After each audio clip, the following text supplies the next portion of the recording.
as much as really trying to find out what the membership wanted for the Big West, what they saw the Big West should be moving forward, and really creating a new bold statement as to a tagline and things that we were looking at moving forward. Our student athletes picked only the bold. That's ultimately where it came out. We had a committee made up of presidents, athletic directors, senior women administrators, faculty reps. Very happy to welcome back a good friend of mine. He's been on the podcast 2 times before. Dan Butterley, the commissioner of the Big West Conference. Welcome back to the podcast. John, it is an honor to be back on. I absolutely love listening to the podcast. An honor to be on a third time. Terrific. Yeah. So for those who don't know, you can go back to episode 19 when I was doing the podcast primarily via radio interview. And then episode 87, you're actually in my part of the world and we caught up in Melbourne and actually got to do a podcast in real life. So always good to catch up with you, mate. And I wanted to catch up with you because since we last spoke, at least on the podcast, you've changed positions and you're now at the Big West, commissioner of the Big West. So first of all, congratulations on the role. Tell us about, I guess, the move, because you were at the Mountain West for 21 years. Yeah, it's crazy. I mean, obviously the Mountain West, much more known for football in the western part of the United States, but obviously coming over to the Big West was a great opportunity for me to become a commissioner of an NCAA Division I league that did not have football. At the Mountain West, I really focused primarily on men's and women's basketball, the basketball championships, and our external relations side. So honored to be the commissioner here at the Big West, where we officially in the year 2024-25, will have 23 sports. And we're nationally prominent, more in the Olympic-style sports than we are the football-style sports. So excited to come here. Took the opportunity back in May 2020 during the height of COVID. Had to manage COVID throughout that first year and a half, but we've really got things running now at the Big West. So for those who don't know, the Big West membership, where are all the schools based and sort of what does the footprint look like for the Big West? Footprint's great. I mean, we're literally 10 institutions, 10 universities in the state of California, and then the University of Hawaii in Hawaii. So a 2-state conference, 5 University of California system institutions, 5 Cal State University systems, and then the University of Hawaii. So many like-minded, high academic, high-achieving institutions. And you did mention there basketball being one, but there's multiple sports both across men's and women's that are part of the Big West. What are some of the sports that are attracting Big West fans, across that spectrum? Probably our most prominent sport. We've won national championships in it since I've been here is men's volleyball. Attracts a huge audience for us, huge ratings for us. Very prominent sport. We just announced 2 weeks ago that we're taking the championships, men's volleyball championships, to the University of Hawaii. So a little bit close to our friends there in Australia, if you want to come over and participate that in April. But men's and women's volleyball, very strong. Men's and women's soccer, very strong. Big West is probably known most for baseball and softball, and then men's and women's basketball. Those are our prominent sports in the Big West. And as you said there, a bunch of sports there have been, just recently re-included at LA 28. So that must be exciting for a lot of those student athletes who are, playing baseball and softball and the like to be included for LA 28. Not that far on the horizon for them. Particularly our water polo student athletes, our volleyball student athletes. I mean, we have Olympians that have played for the United States and many other countries in that respect, Sean. So it's not just the United States that they represent, but I think we had over a dozen countries represented back in the last Olympics here at the Big West. So again, very Olympic sports dominated here at the Big West Conference. And so you're now commissioner of the conference, moving up to, the big chair. What's been the change from what you were doing at the Mountain West as an associate commissioner and the like, and looking after different sports to overseeing everything? What's been the main change for you? I think the biggest change has been obviously going from a couple sport focus and managing external relations to really now overseeing the entire operation, adding championships to the Big West, improving our student athlete experiences, doing the things that we needed to do to improve the operations at the Big West Conference as well. During a time of COVID, great change in the NCAA structure, as well as great changes forthcoming in NCAA governance and policies and procedures as well. So every day has been a new challenge, things that I don't know if you could ever prepare for the things that have come forth in the last 3 years. But fortunately, I've worked with some great people. I work with great people here at the Big West. I've been able to bring on some amazing staff to help us guide our institutions and guide our membership through all the changes that are forthcoming. And I think those have been the challenges that have approached us, and we continue to tackle them head on and try to put our student athletes in the best position here at the Big West. And so because you're very much, you're a conference, you're you're bringing all the schools together, you're calling them your member institutions. Stakeholder management obviously is a massive part of your role because you've got all of these different parties, the universities, your broadcast partners, your student athlete groups, and your commercial partners that are, sponsoring your volleyball tournaments and those kind of things. I know we've known each other for 20 years. You're really good at maintaining relationships. How do you manage all of those different relationships? Because again, sometimes they're competing. They have different needs and different focuses. How do you try to bring them all together? I think more than anything, communication and Sean, sharing as much information as possible. I'm very transparent in my approach with our member institutions. I do a weekly blog for our member institutions to keep them informed of what's going on, not only in our operation here at the Big West, but also the NCAA, our championships, our broadcast, corporate partners that we're bringing brought on, and why we're bringing them on board. We really want corporate partners that align with the Big West and our philosophies, and obviously don't cause our student athletes any issues with drug testing or any other issues, sports betting or those type of things that are out there nowadays. So again, just trying to align based upon our philosophies, our brand, and trying to keep everybody rowing in the same direction with information. And so how, again, you said you started as commissioner in July 2020 at the height of COVID. Normally you would have done a bit of a roadshow, a bit of a tour, going around to every school, shaking a lot of hands, all of those things we weren't allowed to do. So how did you get that ramp up speed to build those connections? You might have already crossed paths with a bunch of them in the Mountain West, but how did you get those initial relationships formed and started to build a rapport with some of both the member institutions and also your other important stakeholders? Thank goodness for the implementation of virtual meetings, Sean, in many ways. I officially got hired May 1st, 2020. Immediately started getting involved with the Big West through virtual meetings. Our athletic directors were meeting about once or twice a week during that COVID time period. So really was getting ingrained with them via virtual meetings more than anything. But yes, you're right. The first 100 days, you always want to get out to every institution, meet the administrations, meet the student athletes, coaches on down the list. I wasn't able to do that for the first year and a half in this job in many ways. I started, I think August of 2021 was the first institution we went to Cal State Bakersfield. They invited us over. We offered every institution the opportunity for senior staff to come over and do a road show, so our senior staff could get to know our institutions beyond just me. And Bakersfield was the first place we went to, and it was just a breath of fresh air being able to get out and see institutions for the first time, because here, particularly in California, things were shut down for so long during that COVID stretch, and we were dealing with county by county, city by city issues during that time. So fortunately, again, virtual meetings, frequent virtual meetings. I had one athletic director that told me at the time, we're only used to meeting twice a year and we're meeting every week, but that really allowed me to get a sense of who our institutions were, who our leadership was, and what they wanted for the Big West moving forward. I mean, that was a little bit of the upside of when everyone went to remote working and went to virtual, because again, if we're talking in 2019, most people said it doesn't work. You can't really have a meeting if you're not in a boardroom. But just then you're talking about that you actually probably had more meetings and more contact time with a lot of the different stakeholders, the member institutions, because you were doing it virtual. You weren't stuck in California traffic. So there's all these upsides.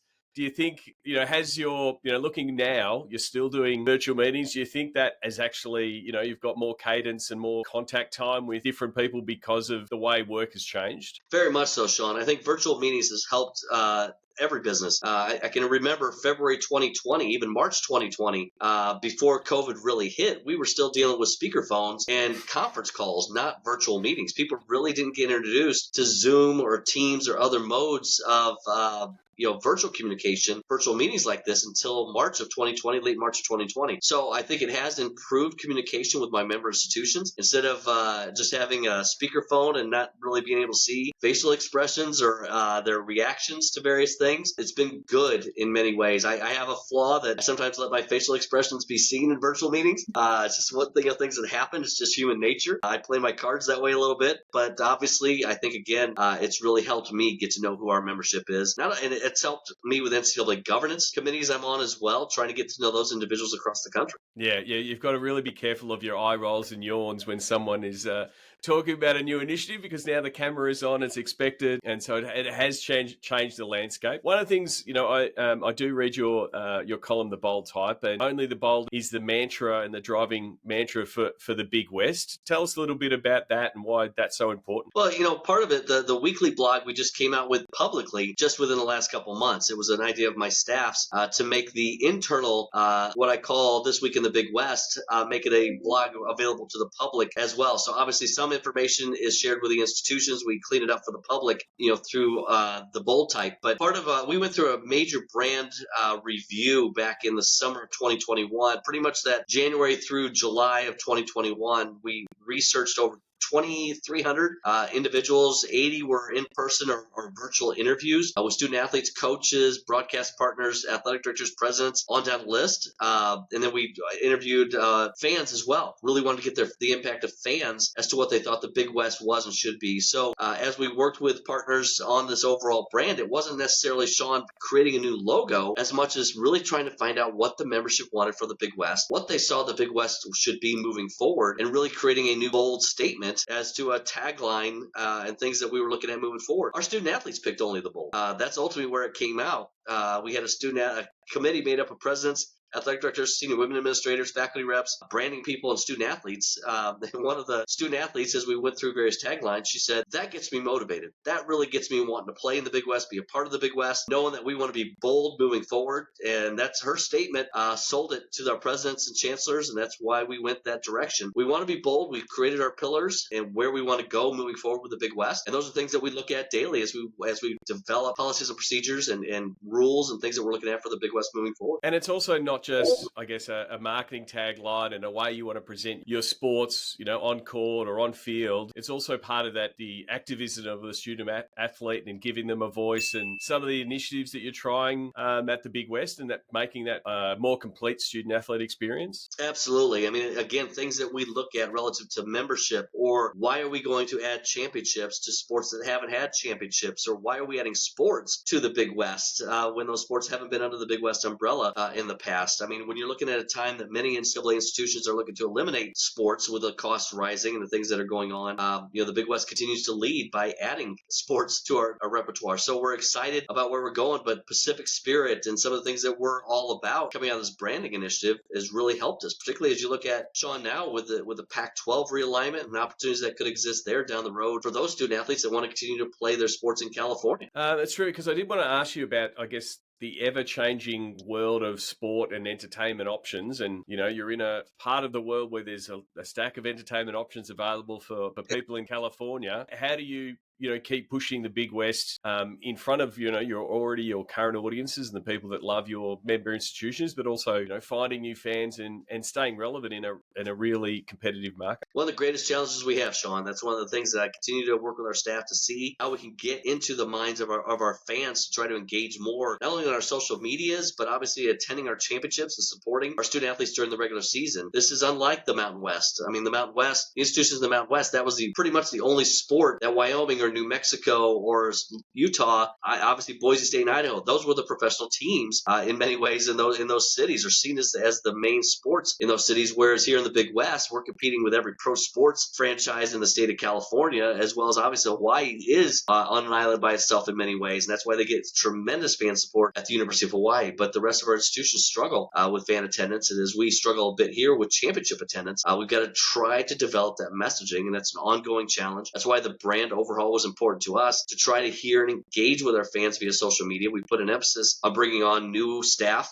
that is focused on growing that market for us by telling the stories of our student athletes and trying to really look at that Olympic model in many ways, Sean. Here, when the Olympics come up every 4 years, you're not necessarily excited about watching skeleton or bobsledding so much, but the reason you're interested in watching it is because you're learning about the athletes. And that's what we've got to do in the Big West, is tell the stories of our student athletes to get fans to want to participate in regular season games or our championships, to see that student athletes succeed on the court, in the field, in the pool, wherever they may be competing. So we've got to look differently than what a conference like the Pac-12 or the Mountain West may have to do. We have to really talk about our student athletes, talk about our programs much more to get our fans excited to attend. One of the big changes in college sports is nil rights, name, image, likeness, and the ability for athletes to commercialize their name, their image, their likeness from as they're building out social audiences. As a college administrator, it's a massive change. How have you sort of taken that change in the landscape and see the opportunities and some of the changes in your job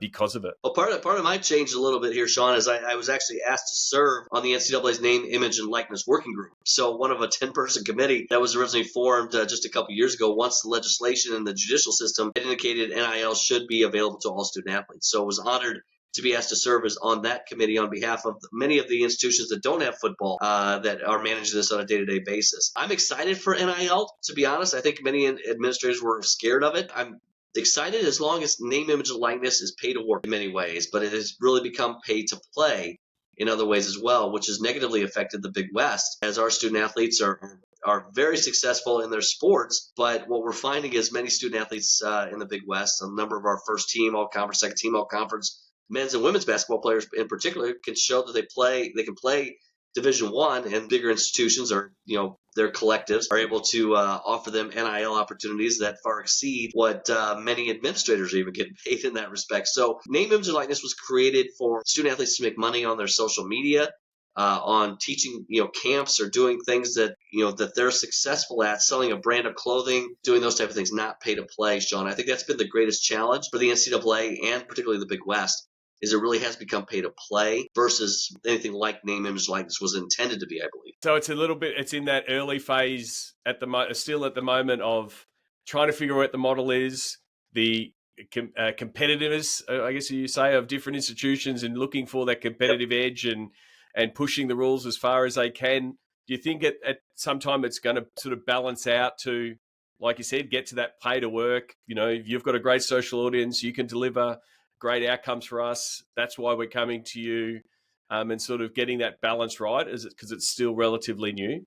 It's still relatively new, and I think that's the challenge as we continue to look at name, image, and likeness and what it should be, what it can be. We don't want to take anything away from student athletes. That they've earned this opportunity. We definitely want to provide the opportunity, but it really comes back to protecting them in many ways. As we found, there's many bad actors, agents in the area, or so-called agents in the area that are committing student athletes to 40% contracts, taking 40% of their deals, or lifetime contracts. Some of these type of things that we need to do to help student athletes with taxes and legal advice and other things that they may not know about forming their own business in some ways. I mean, it's always great when you're offered money, but you also got to understand you got to pay taxes on that money, and insurance, all the other things that you got to deal with as a business in many ways, as a name, image, likeness. So again, we're trying to do what we can, what's best for the student athletes. And I think that's always a challenge when you got media that want to put something negative to anything the institutions or conferences of the NCAA wants to do to help student athletes in this area. But one of the challenges we're facing, Sean, is obviously the communications process, trying to get information out in a legal environment that's very challenging right now. And it is again, when new opportunities come on board, that you do get a variety of different, like you said, different actors coming in, some with the best intentions. And when you're looking at the pro scene, you have players associations and leagues doing that's been their job for many, many years, to protect the interests of the players. And that infrastructure is still developing in the college landscape. So it becomes another administrative governance piece that you have to take on as either the conference or the member institutions to, like you said, protect the athletes sometimes from themselves. And you're right, Sean. I mean, it really has become, when you look at the NBA or the NFL or those type of players associations, they don't have individual state laws that prohibit things that can or can't be done. And that's what we're dealing with right now on the NCAA side. Is I think it's 36, 37 different state laws in the name, image, and likeness space, which has created challenges across the competitive landscape, for all NCAA sports in many ways. That's why there's a lot of action asking for Congress and the federal government to get involved in this process to try to level out the individual state laws with federal legislation that can put everybody back on a playing field that everybody understands. Coaches understands, administrators understand, student athletes understand. That's one of the things we've heard from student athletes that have served on some of these committees is it's confusing as to what I can do at this institution versus what I can't do at this institution, and sometimes that puts a significant competitive advantage to one institution over the other. So I'm not one that's been a proponent of federal law or federal legislation or federal involvement in college athletics, but that's ultimately what we're going to need in this name, image, likeness space to try to level the playing field because of the various individual state laws. Yeah, and I think also that the conversation is very much around some of at the top of the mountain, so to speak, where all of these bigger deals are happening. But there are multiple sports, there are thousands upon thousands of student athletes. And just because one or two at the very top are big TikTok stars and they're getting a lot of money, doing product placement, that is not actually translating to, 98% of the student athlete base. So, the conversation still is in its infancy as far as legislation, but also just understanding who it is affecting, because your focus is very much on, the student athlete and making sure they have the students. You must be, very proud of something like the Big West Commissioners Cup that focuses on that. Absolutely, and that's the thing. It's been one of the challenges, coming on board during this NIL era. I mean, we are trying to do everything we can to improve competitiveness nationally for the Big West, our teams, our institutions, in a Division I landscape that's very disparate in their resources and their funding in many ways. I mean, I could put forth data and analytics and scheduling philosophies that would normally work if everybody's on an equal competitive, balanced playing field when it comes to the NIL space or some of the other things that we're managing. But if we're going to continue to lose players, as what's been termed a free agency period in many ways, or losing student athletes to what's been termed free agency, that creates a challenge. We could be very competitive if we, as a Big West or any mid-major, that level, if we can keep our student athletes, that's important for us to continue to improve competitively. If we can't keep our student athletes at our institutions, that's where we're going to continue to have challenges, and that's where the cream is always going to rise to the top for those institutions that have significantly more resources, that football money to provide in those areas. But it ultimately comes down to, that's why my number one priority is try to improve the student athlete experience in the Big West. We have amazing academic institutions, tremendous degrees when you graduate, and if we can keep our student athletes, because they love participating and competing in the Big West, they love the things that we're doing, that's a big goal for us to continue to espouse for our institutions. And it very much is, it's probably a case for, Bill Simmons keeps talking about having a sports czar that oversees all sports. It's almost needed, because part of the beauty of college sports is that pinnacle when the best of the best come together. You've been involved with March Madness, and there's 64 teams coming in, the bowl games across football. That only works because you've got all these teams competing, and, that competitive integrity of, a 16 seed could beat a 1 seed, and all of those things is part of the beauty of those big tournaments. But if it starts being concentrated into too few, then you have less of that drama, less, no one tunes into the first 3 rounds because it's all predictable. It is something that, as a commissioner, and I guess your other executives that are looking at it at a commissioner level, it's something you need to, the sport overall, the ecosystem, to be healthy to provide that big excitement that it does when it gets to the pointy end of the season for a lot of the different sports. Yeah, and I think you've hit it. I think the number one thing commissioners talk about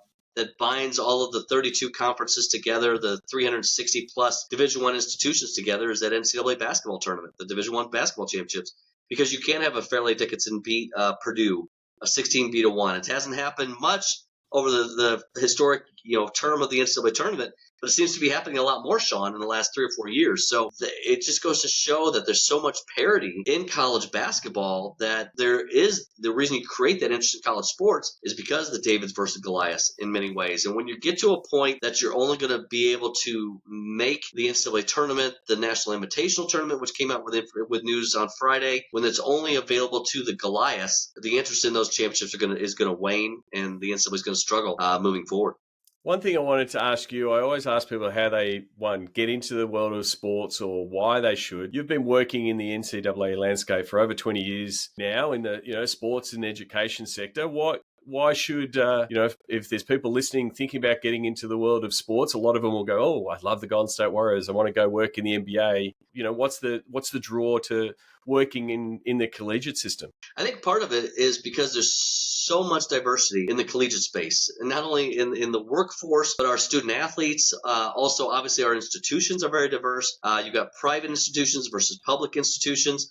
You've got institutions in the Northeast that are very much different than the institutions in the West. The job descriptions are so vastly different as well. I mean, there's roles. I mean, even a conference office, we have 14 staff members here at the Big West, but everybody's got their own role in many ways. We've got championships, we've got business and finance, we've got compliance and legal, we've got championships, we've got broadcasting, sports specific. We got sports information, we've got multimedia, we've got social media. I mean, those are all the various jobs that are available in just the conference office space, let alone coaching and student athlete development and other things that are available at our institutional levels, athletic training, sports medicine, PR.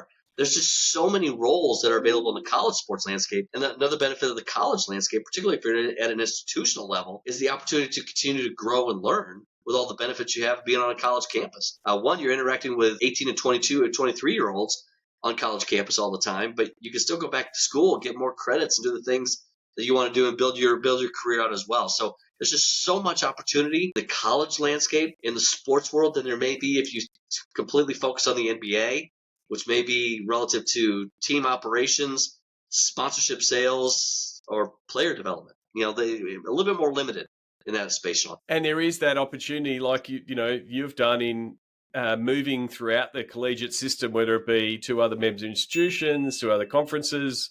But you're right, you can get that full gamut of, I want to work in student athlete administration and help them, or I want that big event feel. So you're part of the basketball championships, or so you could be in that event space. It really does give you the variety of roles. And also, you are tackling more than one role at many different times part of the year. Like everyone goes into Eventbrite, or the broadcast partnership needs to be revamped, and it's a bit of an all hands. So you do get a really good cross section of skills in the NCAA landscape. Absolutely. And I mean, the challenges we face every day, I mean, we're dealing with a national shortage of officiating and referees. How do we attack those type of issues? What are the things that we need to do relative to improving our broadcast standards, or working with our institutions on equipment needs, or the things that, again, talent, play-by-play and analysts for our broadcast championships this year. So again, there's just so many different ways to touch point college athletics in many ways, but so many different ways here as well in the college athletic space to really have an impact on that next generation that's continues to advance as they play college sports. We talked about the name, image, likeness rights. I know you're one that always is sort of keeping an eye on different trends in the sports industry. Is there something that you're keeping an eye on, either to implement or look at what's next for the Big West? Are there some things that are happening in the sports space that you're excited for and looking forward to potentially implementing? I think we've got our league meetings coming up here at the end of November, and I'm really looking forward to talking about AI in many ways, how technology can help improve the Big West competitiveness. Again, as I talked to the membership back when I was interviewing for this position, and I think it came out during my interview, or during a media interview I did right after I got hired, we've really got to look to play Moneyball in the Big West. We've got to look at data analytics, ways to schedule better, do the things that we could do with the resources we have versus the resources that everybody would like to have. We know we're not going to get $1 billion TV agreement in many ways. We have to play within the means that we have at the academic institutions that we have. And that's one of the challenges we have in the Big West. It's an opportunity in many ways. If you are a student athlete in the Big West, you're a very smart student athlete. I mean, I think Cal Poly up in San Luis Obispo turned down 18,000 straight A students in high school to come to their university 2 years ago. I mean, you have to be smart to be able to play at the Big West, and that academic achievement is a big part of what we do. But part of that is we've got to play Moneyball. We've got to look at AI. We've got to look at ways that can help improve our operations, whether it's sports information, whether it's competitive improvement, on down the list in that respect. But I also look at the things that are forthcoming as well. Group licensing for name, image, and likeness. How can the Big West take part in those opportunities? Those are all things that I'm looking at coming up here with our membership in the weeks ahead, particularly technology. I mean, the AI stuff, I guess, advancements and the opportunities there are quite exciting, because they do give you that opportunity to do more with less. And, the resourcing at member institutions, like they always, that they want to be competing, with pro organizations that have far more staff. So it's like, how can you get that information to your fans in an efficient manner, with a skeleton staff or less staff, and play above what you're expected to and get those efficiencies. So I guess changing that, but that is also a big change for that sports information department that has for many years produced that reams and reams of, here's all the records and those kind of things. And, if you've ever been to a media room of a college, you get that lots of paper previously. I mean, lots is probably more digital now, but I remember going to a Mountain West game, and there'll be 20 pages of all the records to know everything, to make sure the media is prepped. Like those are some of the opportunities that AO will offer, to be able to say, pulling it up and there's all the stats, and it will free that person up to do something else, whether it's more digital initiatives and those kind of things. So I think that is an exciting part, as long as you can get people to embrace it. Absolutely. And obviously, there's cost to it. That's one of the things we got to look at resources and what we could do relative to that. But I was able to bring on some great technologies to the Mountain West. I'm hoping to bring those on now that we're somewhat coming out of the COVID era a little bit. Now to engage some of these partners to come into the Big West, and hoping to be able to talk to our institutions here a few weeks from now and really get them sold on what these technologies can do for us, how we can fund these opportunities, and how it can really help improve our sports moving forward. I mean, instant replay technologies, wearable type technologies that can help our stats and some of the things, competitive imbalances that we've got, can help level the playing field. Yeah, and definitely even the just getting the technology in the hands of the right people. So things like, oh, here's the highlight. How can we make sure that those highlights get in the hands of the athletes who are on the highlight so they can share it because they've got a better connection, and then it sort of feeds that name, image, likeness. You're helping them build their audience, as well as making that authentic connection with your fans. So it's sort of where the technology will actually line up with some of the commercial goals of the athletes, but then also some of those audience goals that you have. No, you hit it right on the head, Sean. I mean, that's again trying to improve that student athlete experience. If all of a sudden now you've got technologies that allow them to clip their highlights or do those type of things that they can share on social media, that can build their audience, that can get more fans engaged with them or local businesses engaged with them to do appearances or that type of stuff. That's, again, improving that student athlete experience. Is the Big West is what we're trying to get, and some of these technologies is going to be able to help. Well, Dan, I really do appreciate catching up. Hopefully we will do it in real life sometime soon, but I want to get to the Sports Geek closing five, because I don't think I was doing it back in episode 87. So do you remember the first sports event you ever attended? Probably a Cardinals baseball game with my family. My mom and dad always loved taking us to a St. Louis Cardinals game growing up, usually against the Cubs or whoever they were playing at the end of the season.